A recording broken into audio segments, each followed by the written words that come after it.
avec toute ma team, tout le monde est là. Il y a Jules à ma droite, il y a DJ First Mike, il y a Félix à la réal, il y a Lucas au standard et derrière les réseaux. Et notre invité du jour, c'est Mathieu Longuette. Salut Mathieu. Salut Mathieu. Salut, vous allez bien? Très bien, et toi? Écoutez ça, je suis très impressionné par votre pêche du matin. Mathieu, on s'était vu il y a un peu plus d'un an. C'était pour la sortie de la saison 2 de Narvalo.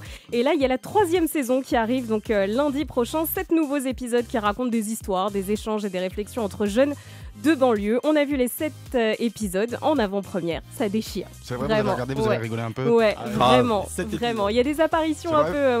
Il y a l'apparition d'un créateur de contenu, d'un youtubeur qu'on connaît assez bien. Et on va en parler en tout cas avec toi. Mathieu, tu es le créateur et réalisateur de la série Narvalo. La saison 3 arrive dans une semaine tout pile. Ce sera le 25 septembre sur Canal+. 7 nouveaux épisodes dans lesquels on découvre 7 nouvelles légendes de banlieue. Chacun met en scène un nouveau groupe d'amis en train de se raconter la dernière dinguerie en date. On écoute la bande-annonce et on se retrouve juste après. Un Narvalo, c'est d'abord un copain. T'as pas oublié ton arrêt? À la fois poète et muse, créateur et inspirateur, il n'imite pas, il est. Il en a sous le pied, mon champion! Et c'est là que j'ai décidé de tout défoncer. Il utilise souvent l'ivresse et la fumée pour dynamiser son corps, mais surtout son esprit. Ouais, j'ai soif, mon frère. Bois-nous, ma gueule, qu'est-ce qui t'arrive? On peut le détester, mais jamais l'insulter. Ce grand Narvalo, là, il a acheté un vidéoprojecteur. Ouais, mais c'est juste pour pouvoir jeter des trucs sur sa télé sans la casser. Le Narvalo n'a pas peur des regrets. Il a peur de ne plus en avoir. Il est recalé de sa propre soirée. Mais frère, il a tout vécu en fait hier. C'est moi, il m'a tout fait vivre, je vous jure. Alors dans la bande-annonce, tu nous dresses le portrait d'un Narvalo. En fait, à la base, c'est un mot de la communauté gitane. Il a pas mal circulé où la communauté était installée. Il a voyagé d'ailleurs un peu partout en France. Il est arrivé en région parisienne. En clair, c'est un peu le ouf de la bande, quoi. Ouais, voilà, disons ça, le ouf, le schlag, celui qui nous ramène ces histoires qui nous font rire. C'est un mot que tu utilises toi beaucoup ou que tu utilisais peut-être? Que j'utilisais pas, enfin moi du moins dans le 7-8 c'était très peu utilisé, mais quand j'ai commencé à être ça un peu sur Paname et vu que je traînais pas mal avec des gens de l'Est, et notamment des Montreuillois, disons qu'à partir de la vingtaine j'ai commencé à l'utiliser pas mal. Parce qu'aux yeux des Montreuillois c'est à eux, à l'échelle de la région parisienne. Alors on en est à la 3e saison, le sous-titre reste le même, c'est inspiré de galères réelles, des histoires donc qui te sont arrivées à toi ou tes potes. Ouais exactement, moi ou mes potes. Je suis pas le héros de toutes, de pas mal, mais après il y a des choses déformées etc, mais la base des histoires à 95% et la base des anecdotes 95% c'est vrai. Alors j'aimerais bien savoir la galère originelle on va dire, qui t'a vraiment dit à ce moment-là je vais en faire une série parce que c'est trop ouf. L'origin story. Alors, ouais, c'est ça. La vraie histoire. Point de départ. Il n'y a pas une vraie origin story, c'est-à-dire que dans la saison 1, je sais pas si vous vous rappelez, il y a un épisode avec une meuf qui date et il lui arrive un pépin au matin, elle oublie un mauvais cadeau sur la table. Et en fait, moi je voulais faire à la base une série sur les légendes urbaines, ces histoires où il y a 3 personnes qui te la racontent en disant ça arrive à mon cousin. Moi, ça, tu sais, c'est pas possible, ça peut pas arriver à tous les cousins des gens. Et du coup, j'avais écrit celui-là sur cette légende urbaine-là de la meuf avec le sac de caca.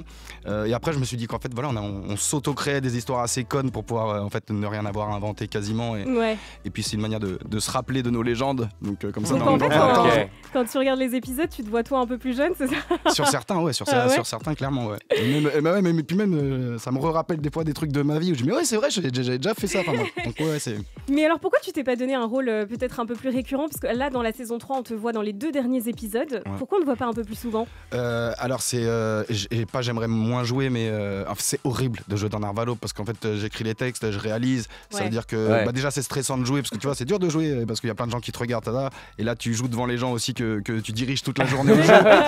Ça a intérêt à être bon, ça te met une pression supplémentaire. Ça met une pression et puis t'as les textes des autres, c'est-à-dire que moi dans ma tête je suis en train de lire, tu diriges entre les prises, après t'essaies de te concentrer, t'essaies d'avoir un regard de confiance parce que t'es pas forcément celui à qui que les gens vont le plus critiquer. Je dis dis-moi frérot si c'est nul faut me dire, je vais le voir à la fin.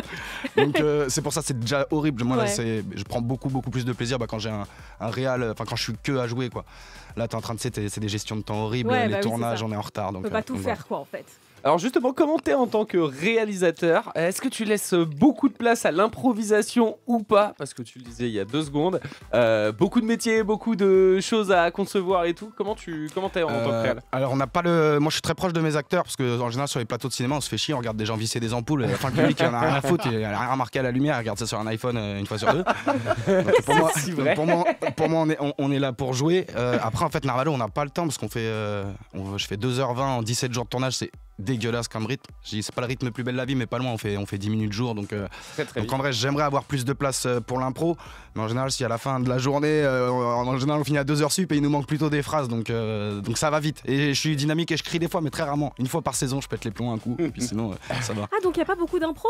Non, il n'y a quasiment aucune impro dans Narvalo. Les acteurs sont quand même hyper bons. Je me disais, des fois, ils partent dans des monologues et ils jouent le truc. Et je me disais, à un moment, tu te dis, waouh, c'est de l'impro, c'est pas possible ça, tu vois. C'est très bien écrit parce que c'est si naturel qu'on dirait de l'improvisation.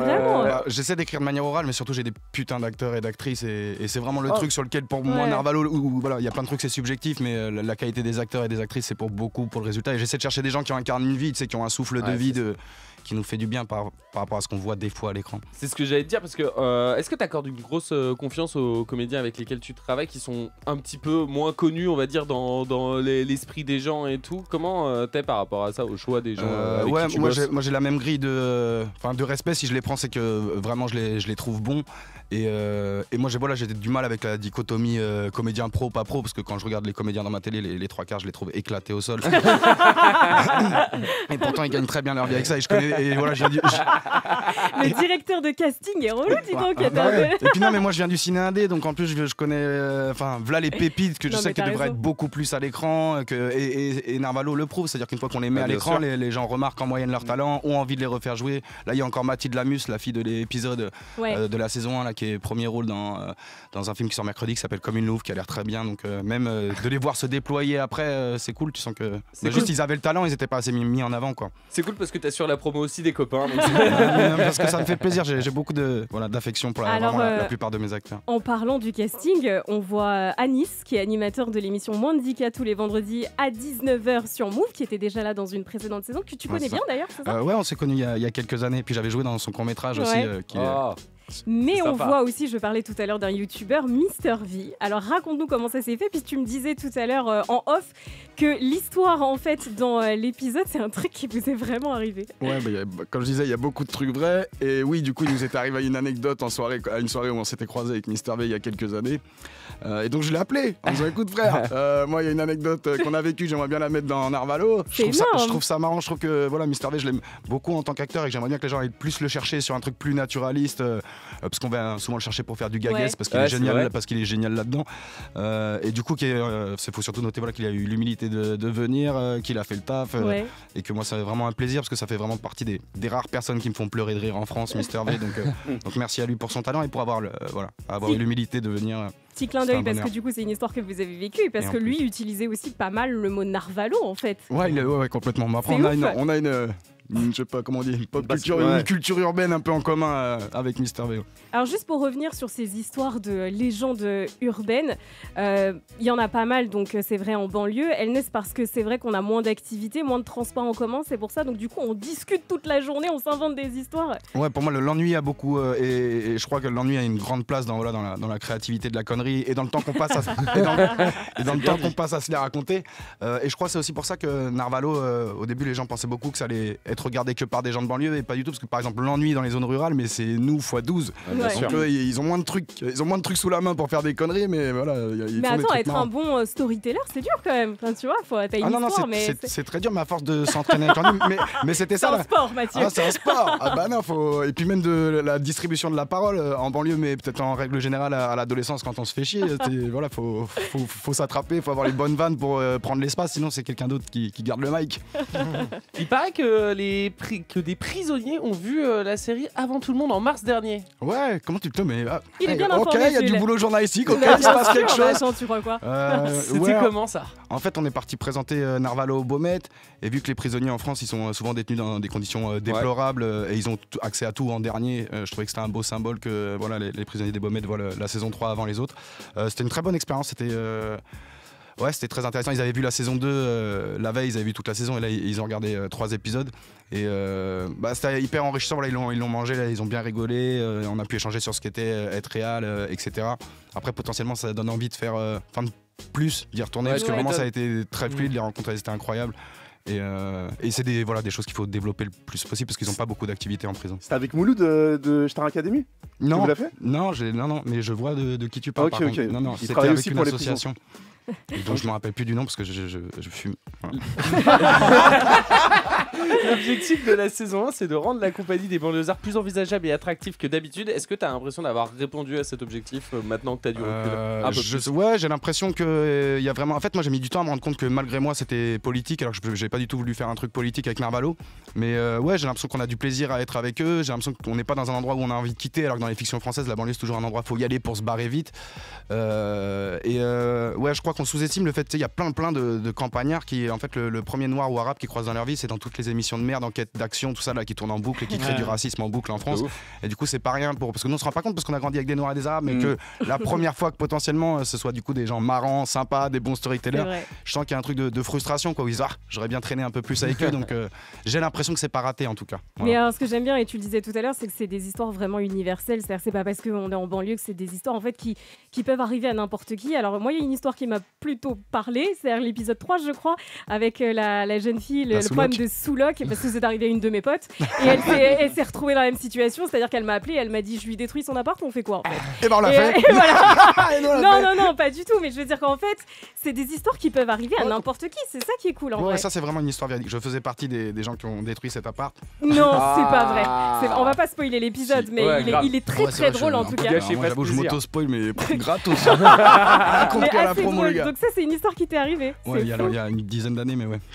Alors, il y a chaque épisode qui se termine par une citation. Pourquoi t'as voulu faire ça? J'aime bien les citations, moi j'adore la littérature et je crois que les livres, tout ça, ça sauve les gens et que, en tout cas, c'est un des rares trucs qui rend personne plus bête. J'aime bien l'idée de résumer une idée un peu large avec peu de mots et du coup l'idée c'est que ça fasse un mini pas de recul aussi au moment de la fin de l'épisode pour essayer de se retraduire un tout petit peu différemment ce qu'on vient de voir avec un peu plus de recul, et puis ça coûtait pas cher, c'est 4 secondes. Non mais c'est cool, il y a personne à payer, ils sont tous morts. C'est vrai. Et dans la saison 2, il y a une citation, elle est de moi, mais je l'ai jamais dit parce que j'assumais pas de me mettre entre Shakespeare et je sais pas qui, j'ai mis auteur anonyme, mais elle est bien quand même. Et je l'ai pas dit à la prod, personne sait. Donc voilà, je l'annonce. Merci. Et toi, en tant que parce que créateur de la série, mais réalisateur aussi, bon, ça fait 3 saisons. Qu'est-ce que t'as appris sur ce métier? T'as beaucoup évolué. En tout cas, on voit que la réal s'est bien améliorée. Il y a plus de budget, j'ai l'impression aussi. Pas beaucoup plus de budget, mais en fait, faut savoir que moi, Narvalo, j'avais dit que j'étais réalisateur à Canal alors que j'étais pas du tout. Du coup, la saison 1, c'était mon premier jour de réal. La saison 1, le premier jour, c'était mon premier jour de réal, donc vraiment, je ne pouvais pas être plus mauvais. La veille, je m'entraînais à dire coupé. Donc j'espère progresser parce que je pouvais pas être plus nul. Voilà. Non, mais en tout cas, ça s'est passé comment pour cette 3e saison? Non, ça s'est très bien passé. Après, voilà, faut pas oublier, on est beaucoup, il y a toute une équipe et je suis entouré de gens archi compétents.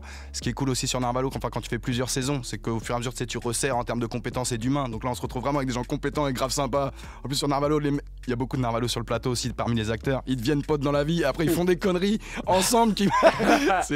Le cercle vertueux, quoi. On génère du Narvalo. La saison 3, on le disait, arrive donc la semaine prochaine. Et Mathieu, Fauzi a quelques questions pour toi sur l'actualité. Et oui, puisque Mathieu Langat est l'un des rares artistes à être vraiment très politisé. On se rappelle évidemment de tes facecam où tu parlais comme ça, tu disais tout ce que tu avais sur le cœur. Ta chaîne YouTube qui s'appelait Bonjour Christelle. Voilà. YouTube. Et Twitter également. Ouais. Enfin, voilà, c'est un peu tous tes réseaux. Est-ce que t'as pas peur un petit peu de te faire griller, puisqu'on sait très bien, tu vois, que les artistes ont souvent du mal à prendre position pour pas froisser une partie de leur public? Moi déjà je suis complètement grillé parce que je me suis lancé en insultant les gens que je détestais avec Bonjour Tristesse. J'ai toujours pris beaucoup d'avis politiques, j'ai fait des grands plans séquences sur la Palestine en 2015, donc la totale. Non, moi j'ai pas peur parce que je crois au fait que déjà vu qu'il y a plus beaucoup d'artistes sincères ou engagés, il y a encore je crois au pouvoir de la vérité et de la sincérité sur le public, donc t'as moins de gens mais par contre t'as des vrais gens et un public qui te ressemble. Moi j'ai de la chance, par exemple je suis un mec, je peux prendre le métro tous les jours et tout, et j'ai pas du tout un public casse-couille quoi. On doit me demander une photo tous les 3 jours, c'est plus des merci, des petits signes parce qu'ils sentent, vu que je me montre un peu comme je suis. Et surtout je veux pas de ça, moi ça m'intéresse pas de faire de l'art pour rien dire, et je dis pas qu'il faut dire, mais en tout cas on est trop peu à parler. Et ouais, je l'envisage pas autrement, de toute manière je sais pas faire autre chose que limite moi ça me fascine plus quelqu'un qui peut monter sur scène pour parler de sa brosse à dents et de sa meuf pendant 1h15, je l'admire, je te jure, parce que je trouve qu'il faut être tellement plus courageux que pour insulter Macron. Ouais, je vois le truc, et d'autant plus que toi c'est pas nouveau en fait, t'as baigné en fait dans un univers politique, puisqu'à table ça parlait politique tout le temps. Ouais, on s'embrouillait beaucoup, hein. On vient d'une famille grand débat où les frères et sœurs se parlent pas, enfin pas ma génération, ma génération du dessus, ils se parlent pas pendant des 8 ans sur des conversations qui les concernent même pas de base. C'est l'enfer sur Terre. Et par rapport à ce que tu disais aussi, c'est vrai que par contre le public il a changé, c'est-à-dire qu'avant le public il voulait pas être en adhésion, il cherchait un artiste, un contenu artistique, mais même ton artiste préféré à la télé il allait dire n'importe quoi un soir, t'allais juste dire le lendemain oh bah hier il était bourré ou sur ce sujet là il est con. Mais là maintenant il y a beaucoup les gens ils veulent être d'accord avec toi à 100%, sinon ils veulent pas consommer ton art. Et ça le public a une responsabilité là-dedans, c'est-à-dire que les artistes ils sont pas courageux, ils veulent leur oseille, c'est des baltringues, vraiment je le signe avec mon sang. Mais le public a aussi une forme de responsabilité, je trouve à notre époque, on sent l'artiste il est là pour proposer un contenu à la base et on s'en fout de pas être d'accord avec lui sur sa couleur préférée quoi. T'as souvent dénoncé dans tes vidéos l'islamophobie en France. Comment t'as vécu un petit peu la séquence Abaya ? Oh bah, ce pays est pathétique avec l'islam, on se fout la honte à l'international, l'éducation nationale est sous l'eau, il n'y a pas assez de profs par classe, il n'y a plus aucun moyen à l'école et c'est aux yeux de tout le monde, c'est un peu la même problématique qu'avec l'hôpital quoi. Donc voilà, comme d'habitude, alors qu'on met la tête du peuple sous l'eau, on cherche à nous diviser en pointant du doigt une minorité, souvent la même en France, à savoir l'islam. Et c'est un vrai détournement en plus de l'esprit de la laïcité en France qui à la base permet d'exprimer son culte. Et surtout, l'abaya n'est pas un habit religieux, c'est un habit traditionnel. Du coup, ça va devenir compliqué d'arbitrer sans montrer qu'on est islamophobe là, pour les dirigeants d'établissement. Et d'autant plus, comme tu le disais, que selon toi, il y a d'autres priorités quoi. Ah, il n'y a et on parlait du harcèlement scolaire. Et l'essence, il est à 1,90, les gens ils crèvent. Le Secours populaire à Paris, il a doublé son nombre de membres en 4 ans. On marche sur la tête dans ce pays. Voilà, on marche sur la tête, il faut s'occuper des politiques, je vous le dis. Après les émeutes du mois de juillet, il y a eu une réponse sécuritaire, on va dire, puisqu'il y a eu près de 2000 condamnations et c'est pas fini. Évidemment, c'était les émeutes suite à la mort de Naël qui a été tué par un policier à Nanterre. Alors, selon nos infos, il y a un plan sport qui est dans les tuyaux, tu vois, donc faire du sport partout en France et pas seulement dans les banlieues. Donc, la réponse sociale va arriver dans quelques jours. Cette séquence, toi, tu l'as vécu comment? Pour courir plus vite devant la police, c'est ça? Tu portes quel regard, toi, sur ça? C'est les premières infos du plan plus général, hein, mais... Voilà, par rapport aux émeutes, comment tu l'as vécu, toi qui es imprégné dans les quartiers? C'est pareil, ça me rend très très triste parce que moi j'ai pas participé, mais je traînais beaucoup à Trappes en 2005, du coup j'avais vécu les émeutes de 2005 de très près. Et en fait, il y a un besoin de justice. Il y a juste ces gens, ils sont dépourvus de moyens parce que la justice ne fonctionne pas avec la police en France. Il faut se rappeler que les émeutes de 2005, elles s'arrêtent dès que le procureur décide d'ouvrir une enquête. C'est-à-dire pour Zied Ebouna, 2 petits morts dans un transfo, il ne voulait pas ouvrir une enquête, le procureur Molins pour le citer. Et là, la réalité est la même, c'est que vu qu'ils savent que la justice ne va pas s'appliquer aux policiers, la seule réponse qui leur reste, c'est de faire des émeutes. Et moi, à mes yeux... entre les gilets jaunes et ça, c'est les plus beaux mouvements de révolte populaire qu'il y a eu au cours des 15 dernières années. Ça veut pas dire que tout est bien, ça veut pas dire que brûler l'école de chez soi ou la bibliothèque de chez soi c'est constructif, mais au bout d'un moment ils sont dépossédés de moyens démocratiques pour exprimer leur désaccord sur une injustice profonde. Et la réalité c'est que c'est ça, à partir du moment où là ça a été très vite parce qu'il a été mis en détention provisoire, mais et c'était les premiers jours des émeutes, donc ça allait pas s'arrêter en 1 heure, mais en vrai ça a duré 2 jours. Et ce que tu as dit, c'est les condamnations, c'est un massacre. Il y a eu 9 mois de prison en moyenne. Ouais, c'est ça, il y a des mecs qui prennent 9 mois ferme pour une canette, alors qu'il y a 40 personnes du groupe de notre président qui sont mis en examen ou intéressés par la justice en ce moment. Et dans ces moments-là, du coup, dans les moments, mais c'est vrai aussi pour quand il y a des grosses manifs et tout, faut jamais accepter les comparutions immédiates, les amis, toujours les refuser parce que quand on est jugé dans le feu, en fait, ils sont en train d'éteindre un truc social et ils sont en train d'envoyer un message social. Dans ces moments-là, c'est plus de la justice. Et du coup, judiciairement, ça a été un massacre. La prison crée de la délinquance, donc en plus, c'est complètement contre-productif. Et voilà, pareil, on perd la tête là-dessus. Et quand la justice s'applique, les jeunes ne brûlent jamais rien, vous avez pas remarqué? Ouais. Bah écoute, on suivra ça de près. Il y a une réponse sociale aux émeutes qui doit arriver et il y aura un grand plan social. Je voulais aussi parler. On a vraiment les toutes premières bribes là. Je voulais aussi parler avec toi de la une de Valeurs Actuelles qui est passée un petit peu ce week-end. On voyait Antoine Dupont, donc évidemment le capitaine de l'équipe de France de rugby, avec Jean Dujardin. Et voilà, Valeurs Actuelles disait un petit peu que les valeurs rugby, qu'ils incarnaient ces valeurs de la France. Bon, ils se sont désolidarisés bien évidemment tous les deux de Valeurs Actuelles. Quel regard toi tu portes un petit peu autour de ça, autour de cette polémique? On voit les espèces de récupération minable que fait ce type de presse ou ce type de journaliste en ce moment.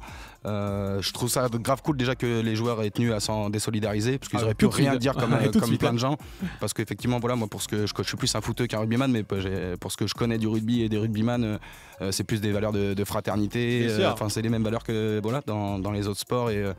Et ça veut pas dire ne pas pouvoir, que ça participe pas de la culture de la France d'être rugbyman, mais pour moi, encore une fois, la culture de la France, c'est d'être ouvert sur l'autre, d'être un pays accueillant et tolérant. Donc oui, je suis content qu'ils s'en soient désolidarisés et Valeurs Actuelles, de toute façon, c'est pour s'essuyer les fesses. Dernière petite question, j'ai vu sur ton compte Twitter que tu as partagé les inquiétudes un petit peu sur l'intelligence artificielle. Donc il y a une entreprise là qui a licencié plusieurs centaines de personnes et l'intelligence artificielle va les remplacer. Dans ton milieu, est-ce que toi tu crains peut-être que les scénaristes se fassent remplacer, que les réalisateurs, voire les acteurs, qui sait, puisque maintenant on peut faire parler n'importe qui. Alors moi j'ai jamais peur de ne pas travailler parce que c'était un but, c'est le but de ma vie. Donc, devenir rentier. Voilà, exactement. À la base j'étais fait pour être un chômeur qui avait percé. J'étais fait pour vivre dans un canapé. Moi non, j'ai pas peur parce que surtout tu peux rien, donc ça faut vraiment pas se comporter comme nos parents, genre qui voulaient refuser internet et qui sont restés. C'est bon, le Minitel il va partir à la poubelle, faut le ramener à France Télécom. Donc je pense qu'il faut s'adapter. Je crois que c'est dans la musique qu'ils sont en panique le plus vite. Surtout que c'est aussi de leur faute parce qu'ils fonctionnent qu'à la recette. Donc en plus moi ma théorie c'est que je vais pas être le premier impacté parce que je fonctionne beaucoup à la personnalité, à l'identité. Je pense que c'est les dernières choses que pourront copier les IA. Elles finiront par le faire, mais c'est les dernières choses qu'elles pourront copier. Mais c'est dans la musique là, je crois que ça commence tout ce qui est musique d'ambiance, tout ça. Déjà il y a plus de musiciens, on est d'accord. C'est chaud. Mais il y a aussi une grève à Hollywood qui est monstrueuse, une grève historique depuis le mois de mai où les scénaristes et bon nombre d'acteurs aussi craignent que l'intelligence artificielle. Ah non mais c'est chaud. Non mais un pote il m'a traumatisé la dernière fois, un acteur de Narvalo, parce qu'il a un pote à lui qui est grave dans les IA et il disait t'exagères et tout. Il a dit ouais vas-y regarde. Et il a dit Ali écris un épisode de Narvalo, elle a écrit un épisode de Narvalo, cette salope.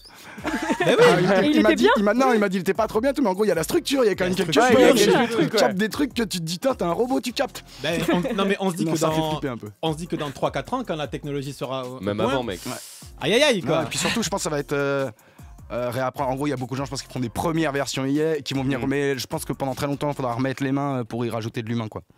Et Mathieu, on va parler musique avec Mike. Ah ouais, carrément, parce qu'on dit souvent que le rap, il prend pas position sur les problèmes sociétaux. Oui. Et je vais te passer quelques extraits de rappeurs et tu me dis si t'es ok avec eux, d'accord? Ok. On commence avec... On me crée des problèmes gratos. Mais non, j'ai pas assez d'ennemis moi. Oh ça va, t'as déjà dit des trucs bien pires. Ouais, on commence avec Rof. Les gens cherchent plus la vérité, de peur d'être rejetés, cultivons l'absurdité sur les réseaux pour se faire liker. Médiocrité surcotée, tout est devenu claqué, les algorithmes ont maqué, tous les cerveaux je vais hacker, des vers qu'on Est-ce que pour toi la médiocrité elle est surcotée en ce moment là? Ah ouais complètement, il y a une apologie de la médiocrité, mais parce que c'est vrai globalement les gens ils aiment bien la facilité, donc si tu leur proposes t'auras plus de monde et les gens ils ont vraiment une quête d'énormément de monde au lieu d'aussi des fois c'est cool d'avoir un public, t'as moins de gens mais c'est des meilleurs gens quoi. Ouais bien sûr, mais même il y en a beaucoup des artistes qui regrettent leur notoriété éclatée après. Je parle même ceux qui continuent à bien gagner leur vie parce que voilà la liberté que ça t'enlève, la notoriété c'est quand même quelque chose, c'est pas rien. Donc quand c'est avec des gens oppressants, tu vois, c'est pour être archi blindé et pas pouvoir se balader dans la rue, c'est chiant. Du coup je suis d'accord avec lui, il faudrait cultiver sa singularité, ils sont pas obligés de faire que du médiocre. Après c'est pas faire que des trucs engagés, des trucs, mais qu'est-ce qu'on devrait mettre plus en avant justement? Déjà ils devraient travailler plus, faire des trucs plus pointus, arrêter de chercher des recettes et plus essayer de livrer des contenus plus sincères. S'ils sont pas plus poussés, déjà la sincérité, il y a une espèce de profondeur qu'on retrouve pas quoi. C'est pas forcément, je leur demande pas de faire des thèses ou quoi, tu vois, mais c'est de dire, au moins d'écrire. Même la sociologie dans le rap se perd beaucoup. Nous le rap ça a été une sociologie des quartiers pour une construction politique beaucoup plus dans les années 90-2000 pour notre génération, tu vois. Et Mathieu Longat il regarde quoi? De quoi? Quand t'es chez Watt, tu regardes quoi? Putain, je regarde beaucoup de trucs, je suis fou rien, mon frère. Mais genre, Netflix, tu regardes, tu veux. Moi, j'ai grave mangé les trucs récents que j'ai mangé, j'ai grave mangé Euphoria. Cette année, j'ai vu j'ai vu le Bureau des légendes que j'avais jamais vu. Et vu que je critique tout le temps les trucs français, Bureau des légendes, franchement, c'est pas mal. C'est énorme, série, très très chaud. Bureau des légendes, j'ai rien à dire, donc comme quoi je suis de bonne foi. C'est un plaisir de budget. Et sinon, qu'est-ce que je sais pas, je regarde beaucoup de films, moi. Mais tu sais, souvent aussi, je mets des films français juste pour vérifier que c'est toujours nul. Juste pour vérifier qu'ils toujours mon CNC pour faire de la merde. Et les derniers films que t'as vu, c'est quoi alors? Putain, le dernier film que j'ai vu. On va pas te mettre dans des sauces. Non, mais je l'ai même pas retrouvé. Barbie. J'ai une mémoire. Je te jure, j'ai vu Barbie. C'est regardable, c'est marrant. Enfin, c'est marrant la manière dont ils ont transformé le concept, ils l'ont actualisé. Le côté où tu peux vraiment y aller de 8 à 70 ans. Enfin, je suis pas surkiffé, mais. Ça se regarde. Ouais, je trouve que ça se regardait et que c'était marrant. Bon, il y a le titre de Jul, entraînement. Jul, il dit ça. Je signe tout d'avance sur ça. 64 ans à la retraite, il respecte pas le peuple, le gouvernement. C'est bien. Il a dit les termes. Ça va être un bouillon tristesse. Ah ben oui, ça fait complètement. C'est le début d'une vidéo sur YouTube. Mais de ouf. Non, il a complètement raison. Voilà, l'espérance de vie en bonne santé en France, elle a 59 ans, il en aura le cul de bosser. De toute manière, personne ne veut embaucher les vieux, donc mettons-les à la retraite, il y aura plus de travail. Et il en a des bonnes hein, pour les artistes. Et souvent, c'est une problématique qu'il dit aussi pour les gens qui sont autour des artistes. Tu veux des sous mais tu fais rien, bon sang t'es pas Harry Potter, je te jure il y a beaucoup d'artistes, elle a fait plaisir au cœur de beaucoup d'artistes. Il y a Kalash Criminel, donc on va du côté du 9-3 à Sevron, qui a cette punchline. La rareté est une richesse, tu savais pas je d'avoir, il manque de mon albinisme, mais c'est ça qui fait ma force. La rareté est une richesse, mais est-ce que justement nous on est vraiment pas trop rares? Wow. C'est-à-dire dans le fait d'être engagé, etc. Non, dans le fait de en image, tu vois. Parce que quand tu regardes Narvalo, ce qui entre guillemets choque, bah, c'est que les gueules qu'il y a, c'est vraiment des gueules de ciné. Mais on est vraiment si on n'a pas Narvalo, on les voit pas en fait. Ouais, je sais, la France est quand même pas mal gangrénée par le racisme et les gens ils ont du mal à bouger. Et même quand ils bougent, ça va être pour de mauvaises raisons. Par exemple, je sais pas si vous avez vu, il y a une période là, ça se calme un peu, où les télés essayaient de faire des trucs plus ouverts où il y a des visages différents. Mais du coup, tu sais, tu te retrouvais avec un Renoir qui a été en chaise roulante, qui a été adopté par 2 parents blancs, gays. Enfin, tu vois, ils voulaient mettre tout, une personne et mettre tout, faire rentrer toutes les diversités dedans. Donc, faut aussi le faire de manière. Enfin, pas justifié, mais organique, quoi, que ce soit logique. Après, toi, t'as pas eu de problème justement à faire jouer des acteurs comme ça, et le ton que t'emploies aussi par rapport au ton cinéma français, série française, il est complètement différent. On t'a jamais dit, mais frérot, ta série, c'est un peu pour les Kaira, c'est un peu, tu vois, c'est un peu, il y a l'éthique de langage des fois qui fatigue les gens et je peux le comprendre ça, même les frères, les trucs comme ça. Mais vraiment, c'est des mots qu'on utilise quasiment comme des ponctuations. Et toute la jeunesse parle comme ça. Voilà, non, mais c'est pour ça. Et puis t'en as dans d'autres séries si tu prends le champ lexical que la série va traiter, donc ça va, complètement. Ça passe. Mais en vrai, la réalité c'est que c'est possible. Après, moi, je suis très têtu. De toute façon, moi, me parler de m'imposer des acteurs ou m'enlever des acteurs que je vais faire jouer ou toucher trop à mes textes, voilà, faut se concentrer. Je suis têtu, je préfère rien faire, donc ils peuvent pas grand chose contre moi. Mais la réalité, c'est que c'est possible. Faut aussi arrêter de projeter. En fait, dans Narvalo, il y a un truc aussi, c'est que si tu vois, t'es noir ou t'es arabe, si c'est pas un sujet dans l'épisode, si tu vois, il y a pas un levier scénaristique là-dessus parce que tu te fais contrôler par la police ou quoi, et ben c'est pas dit en fait. Tu vois, il y a des arabes qui ont des prénoms de blancs. Tu vois, il y a. En fait, on a du mal, tu sais, maintenant ça va être faut mettre de la diversité, mais tu te retrouves à faire la même chose. Moi, j'ai des potes, ils ont des masters, etc. Et on va leur proposer que des trucs de dealer juste parce que couleur, associé, truc. Donc, il y a aussi un travail juste de normaliser. Tu sens que t'es en train d'ouvrir un truc ou pas? Franchement, j'ai pas cette prétention-là. Je fais ma part du travail, j'ai l'impression, et je le fais pour l'art en plus. Tu vois, c'est pas un truc opportuniste ou quoi. Moi, je prends mes acteurs préférés dans Narvalo. Si je continue à faire des films dans ma vie, 80% des acteurs de Narvalo, j'espère rejouer avec, quoi. Donc, et un dernier truc. J'essaie de me créer mon pool d'acteurs, tu vois, et mon élite. Et voilà, et moi, je m'en fous si les gens.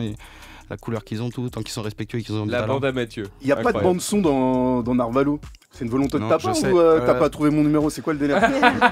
Non, c'était un peu un truc de début de se dire que la musicalité elle se joue sur les dialogues, etc. Et puis c'était un peu comme partir avec un handicap. Mais ça me touche que tu le notes parce qu'en vrai, si vous êtes attentif à la musique, à l'usage de la musique dans les fictions, c'est très utilisé en France, souvent aussi parce que les comédiens sont mauvais. Et en vrai, tu rajoutes des notes de musique, ça rend juste tout le monde. C'est très très souvent utilisé comme un support de justesse des acteurs.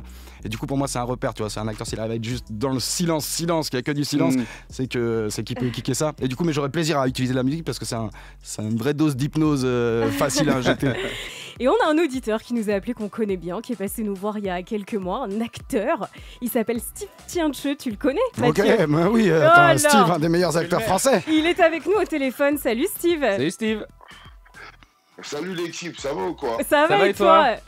L'ancien, ça va? Dis donc, faut passer à la radio pour t'avoir au tel. Rentre chez toi, va dormir, rentre chez toi. J'ai l'impression que tu réponds pas trop au téléphone. Enfoiré, Mathieu, en réel, ça va vite, hein. Faut être efficace en fait. Mathieu, si t'es pas efficace, ça sert à rien de travailler avec lui. Mais voilà quoi, ces histoires, elles sont vraiment marrantes, elles sont vraiment opérationnelles. Et moi aussi, j'attends la saison 3 avec plaisir. Voilà quoi, je suis grave content. En plus, j'ai des amis à moi qui jouent dedans, que ce soit Jules Ritmanik, Mélidine. En plus, il y a la princesse Deborah Lukumwena. Ah oui. Donc, mais attends, Steve, pourquoi il t'a pas rappelé, Mathieu? Mais j'allais le dire tout de suite. Après, si, il m'a rappelé. Mais Mathieu, il t'appelle lundi. pour que tu viennes tourner mardi. C'est un ouf, là, lui. Pas très organisé, le Mathieu. Mais non, mais c'est parce que Ouais. si lui, il fallait se casser le crâne. Vous avez vu son rôle dans le truc. C'est-à-dire, moi, je savais pas qu'il y aurait plusieurs saisons. C'est-à-dire que, et du coup, je lui donne un rôle de zinzin dans la saison 1. Je peux pas le faire revenir dans tout. Ce serait trop bizarre de revoir le même mec être complètement normal. Mais c'est vrai, j'ai abusé sur le timing. J'ai abusé sur le timing, frérot. Mais j'espère qu'il y en aura d'autres. Il y en aura d'autres, il y en aura d'autres. Ouais, c'est surtout que maintenant t'es une resta, quoi. Tu te la racontes. Bah quoi. oui, putain, attends, le mec, Eh, rentre chez toi. Il fume des longs cigares. T'as pas vu ces longs cigares? Ouais, il fume des cigares. Merci Steve en tout cas de nous Merci, avoir Steve. appelés. Merci, frérot, à ça fait toi. plaisir. Passe Eh, une- Move, Oui. Move, je vous embrasse. Mais Move, ouais, continuez nous comme aussi. ça, je vous embrasse, vous êtes les meilleurs. Merci. Bon, bise. Merci. C'est bon. Bisous. C'est le Mathieu, Force Mike, Vas-y, toute on se l'équipe, capte, salut. frérot. Vas-y, mon frérot. Merci Steve et merci à toi Mathieu. Alors attends, du coup, il y aura une saison 4 ou pas? Non, il n'y a pas de saison 4, saison 3, c'est terminé. Fin. Ah bon? Non, ouais, T'as Fin plus de l'aventure, les amis. t'as plus d'histoires à raconter? Plus jamais, j'en ai plein. Encore, j'ai survécu au tremblement de terre il y a 10 jours. J'en ai plein, il m'en arrive. Le long tous les métrage jours. alors, bah Narvalo Oui, il y aura cinéma. un long métrage. Peut-être pas un long métrage Narvalo, mais Ah, j'espère qu'il y aura un très long cool. métrage. Mais en tout cas, Ouais. t'es sur les planches aussi, sur scène, Oui, pour ton putain, spectacle. mais Bah oui, heureusement, bah je suis attends. nul, mais je sais rien faire. Moi, en plus, mon public, il le sait. Je suis là, je suis là pour ça, Je t'inquiète reprends pas. mon spectacle au République à partir du 22 septembre, tous les vendredis, tous les dimanches. Venez, c'est pas le spectacle des autres. On se dit des choses, ça rigole fort. C'est un bonheur d'être ensemble et de se rappeler qu'en vrai, on a plaisir à rigoler tous ensemble quand on est tous différents. Et venez, ça change du spectacle des autres, vraiment. Merci, Je suis pas un Mathieu. voleur. Merci Mathieu d'être passé nous voir et merci à Cyril, Merci on à a eu vous. plein d'appels pour toi au standard. C'est Cyril, Mohamed qui voulait passer te poser des questions, on vous fait un gros big up. En tout cas, vous avez été très nombreux, il y a eu beaucoup de réactions ce matin. Merci en tout cas Mathieu, on le rappelle, Merci donc à vous pour la l'accueil. saison 3 donc de Narvalo, ça débarque sur Canal+, ce sera la semaine prochaine.